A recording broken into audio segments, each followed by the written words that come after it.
En tant que digne représentant de Mme Panchard, c'est tout un honneur qui m'est fait. Je représente la ville de Basse-Terre car le souvenir de nos compatriotes tombés sur les champs d'honneur, les différents champs d'honneur, et notamment ceux lors de cette terrible guerre coloniale que fut la libération de l'Algérie et les combats qui s'en suivirent au Maroc et en Tunisie, beaucoup de Guadeloupéens y laissèrent leur vie. Et nous avons non seulement un devoir de mémoire, mais un devoir guadeloupéen, un devoir humain, un devoir tangible de rester proche de ces gens-là, proche de leur famille, et de chaque année honorer le sacrifice de leur vie. Ils sont battus, ils sont morts pour la liberté de la France, de la Guadeloupe. C'est un devoir de mémoire qu'il faut honorer. Et paradoxalement, aujourd'hui, au moment où on se recueille en souvenir de ces victimes de la guerre du Maroc, d'Algérie et de Tunisie, on assiste à cette triste catastrophe, je dirais, c'est presque une catastrophe en ce moment, en Tunisie, 21 morts, et je crois qu'il est plus que jamais nécessaire d'éveiller la conscience.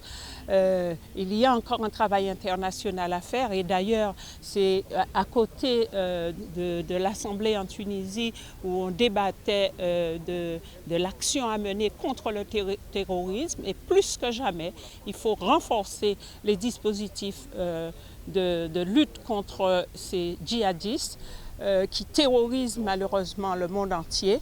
Et je crois que c'est triste aujourd'hui, mais je suis honorée d'être ici pour se souvenir, pour qu'on se souvienne de ces personnes qui ont laissé leur vie pour la patrie, et je crois que plus que jamais le patriotisme doit être présent et se réveiller dans la conscience de chacun. Qu'il y a une manifestation qui rappelle des événements importants qui ont marqué l'histoire de France, l'histoire de notre pays. Nous sommes bien sûr au présent, la région est toujours présente à ces manifestations. Il faut que ce travail de mémoire se poursuive. Il y a des gens qui se sont sacrifiés pour se battre pour la liberté.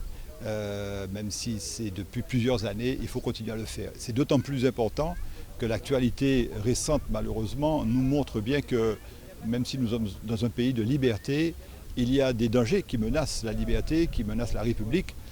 Et il faut donc encore se montrer plus vigilant et être présent et être surtout solidaire. Il faut que la jeunesse connaisse cette histoire et puis il faut surtout que ils comprennent que si on est arrivé là, c'est que des personnes ont donné de leur vie. C'est vrai qu'on parle de grandes personnalités, de personnes qui ont marqué, des généraux très connus, mais on oublie un peu ce que j'aime appeler le soldat inconnu, sans qui cette liberté, nous ne l'aurons pas eue. Pour nous, c'est un moment très important parce que nous avons pu avoir ce 19 mars que nous avons été reconnus, la guerre d'Algérie a été reconnue comme guerre. Et pour nous, chaque fois que nous venons commémorer, nous nous rappelons tout ce qui s'est passé et que le combat que nous avons dû mener pendant 50 ans pour avoir cette journée où on commémore tous ceux qui sont morts en Algérie, nos frères d'armes.